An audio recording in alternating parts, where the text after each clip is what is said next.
Assalamualaikum warahmatullahi wabarakatuh. Perkenalkan, saya Cut Aziza Dewi dari Ilmu Pemerintahan 6C dengan NIM 105170423. Di sini saya akan menjawab pertanyaan dari ujian tengah semester dalam mata kuliah Tata Kelola Keuangan Pemerintahan, di mana dalam pertanyaan yang pertama, jelaskan definisi ruang lingkup serta asas-asas dalam keuangan negara. Baik, untuk definisi dari keuangan negara sebagaimana telah dijelaskan dalam Undang-Undang Nomor 17 Tahun 2003 tentang Keuangan Negara dinyatakan bahwa pendekatan yang digunakan dalam rumus keuangan negara adalah dari sisi objek, subjek, proses, dan juga tujuan. Jadi, keuangan negara adalah semua hak dan kewajiban negara yang dapat dinilai dengan uang, serta segala sesuatu, baik berupa uang maupun berupa barang yang dapat menjadi milik negara dalam berhubung dengan pelaksanaan hak dan kewajiban tersebut. Selanjutnya, dalam bidang keuangan negara, dalam pengelolaan keuangan negara dapat dikelompokkan menjadi 3, yaitu yang pertama adalah subbidang pengelolaan fiskal. Nah, subbidang pengelolaan fiskal ini meliputi kebijakan dan kegiatan yang berkaitan dengan pengelolaan APBN, mulai dari penetapan arah dan kebijakan umum, penetapan strategi dan prioritas pengelolaan APBN, penyusunan anggaran oleh pemerintah, pengesahan oleh DPR, pelaksanaan anggaran, pengawasan anggaran, serta penyusunan perhitungan anggaran negara sampai dengan pengesahan perhitungan anggaran negara menjadi undang-undang. Lalu yang kedua adalah subbidang pengelolaan moneter, di mana subbidang ini berkaitan dengan kebijakan dan pelaksanaan kegiatan dalam sektor perbankan dan lalu lintas moneter baik dalam negeri ataupun luar negeri. Lalu yang ketiga adanya subbidang pengelolaan kekayaan negara yang dipisahkan. Nah, subbidang ini berkaitan dengan kebijakan dan pelaksanaan kegiatan di sektor BUMN ataupun BUMD yang orientasinya mencari keuntungan. Selanjutnya, kita memasuki ruang lingkup keuangan negara sebagaimana dalam Undang-Undang Nomor 17 Tahun 2003 dalam pasal 2 disebutkan tentang ruang lingkup keuangan negara. Yang pertama yaitu hak negara untuk memungut pajak, mengeluarkan dan mengedarkan uang dan melakukan pinjaman. Lalu yang kedua ada kewajiban negara untuk menyelenggarakan tugas layanan umum pemerintahan negara dan membayar tagihan pihak ketiga. Yang keempat yaitu penerimaan pengeluaran negara. Yang keempat ada penerimaan pengeluaran daerah. Lalu yang kelima, kekayaan negara ataupun kekayaan daerah yang dikelola sendiri ataupun oleh pihak lain berupa uang, surat berharga, piutang, barang, serta hal-hal lain ataupun hak-hak lain yang dapat dinilai dengan uang. Lalu selanjutnya yaitu kekayaan pihak lain yang dikuasai oleh pemerintah dalam rangka penyelenggaraan tugas pemerintah dan atau kepentingan umum.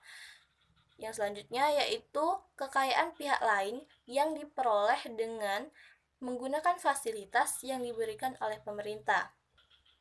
Dan untuk ruang lingkup yang terakhir yaitu kekayaan pihak lain sebagaimana dimaksud meliputi kekayaan yang dikelola oleh orang atau badan lain berdasarkan dengan kebijakan pemerintah, yayasan-yayasan di lingkungan kementerian ataupun lembaga atau perusahaan negara atau daerah.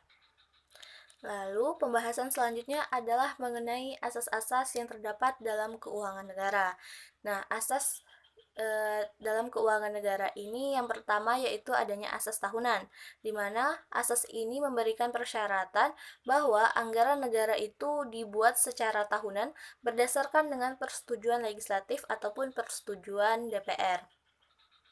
Lalu, asas yang kedua yaitu asas universalitas ataupun asas kelengkapan, di mana asas ini memberikan batasan bahwa tidak boleh adanya terjadinya percampuran antara penerimaan dan pengeluaran dalam negara. Lalu yang ketiga adanya asas kesatuan, di mana asas ini mempertahankan hak budget dari dewan secara lengkap. yang berarti semua pengeluaran itu harus tercantum dalam anggaran. Lalu asas yang keempat yaitu adalah asas spesialitas. Nah, di mana asas spesialitas ini bahwa pengeluaran dimuat dalam mata anggaran tertentu atau dalam mata anggaran tersendiri yang akan diselenggarakan secara konsisten baik secara kualitatif ataupun kuantitatif. Nah, yang dimaksudkan dengan secara kuantitatif di sini adalah berarti jumlah yang telah ditetapkan dalam mata anggaran tertentu merupakan batas tertinggi dan tidak boleh dilampaui. Sedangkan secara kualitatif di sini adalah dimaksudkan sebagai penggunaan anggaran hanya dibenarkan untuk mata anggaran yang telah ditentukan saja. Lalu asas yang kelima yaitu asas akuntabilitas yang berorientasi pada hasil. Nah, di mana asas ini mengatakan bahwa setiap pengguna anggaran wajib menjawab dan menerangkan kinerja organisasi atas keberhasilan ataupun kegagalan suatu program yang menjadi tanggung jawab. Lalu pada asas yang keenam yaitu asas profesionalitas. Nah, di mana asas ini mengharuskan pengelolaan keuangan negara ditangani oleh tenaga yang profesional. Selanjutnya asas yang ketujuh yaitu asas proporsionalitas, di mana pengalokasian dana dilaksanakan secara proporsional pada fungsi-fungsi kementerian ataupun lembaga sesuai dengan tingkat prioritas dan tujuan yang ingin dicapai. Lalu asas yang terakhir adalah asas pemeriksaan keuangan, di mana asas pemeriksaan keuangan ini dilakukan oleh badan pemeriksa yang bebas dan mandiri untuk melaksanakan pemeriksaan, dan badan pemeriksa ini diberikan kewenangan yang lebih besar yang disebut dengan badan pemeriksa keuangan untuk memeriksa pengelolaan keuangan negara secara objektif dan juga independen. Nah, beralih ke pertanyaan yang selanjutnya, yaitu bagaimana tanggapan saya terkait dengan ADD ataupun anggaran dana desa dan dana pilkada yang dialihfungsikan untuk membantu menanggulangi COVID-19. Untuk penyebaran ataupun pandemi corona ini yang hampir setiap negara itu terdapat kasus penyebaran corona, tidak terkecuali juga Indonesia, di mana hal ini menyebabkan setiap pemerintah dari semua negara melakukan hal-hal terbaik yang bisa dilakukan untuk membantu masyarakat dan juga menanggulangi bagaimana agar tidak terjadinya penyebaran secara luas atas virus corona ini. Salah satunya dengan adanya social distancing yang telah diterapkan oleh pemerintah yang diharapkan masyarakat dapat melakukan kegiatan tersebut.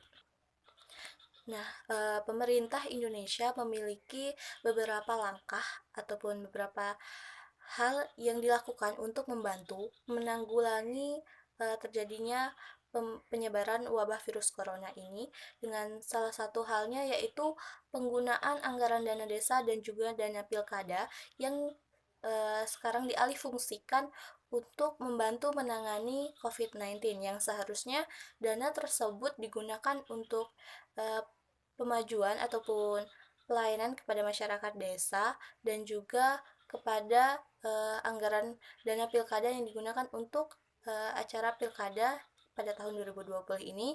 Namun pemerintah memiliki langkah-langkah lain karena terjadinya virus corona ini membuat pemerintah harus melakukan hal-hal yang lebih baik untuk membantu penanganan virus corona ini agar lebih cepat teratasi.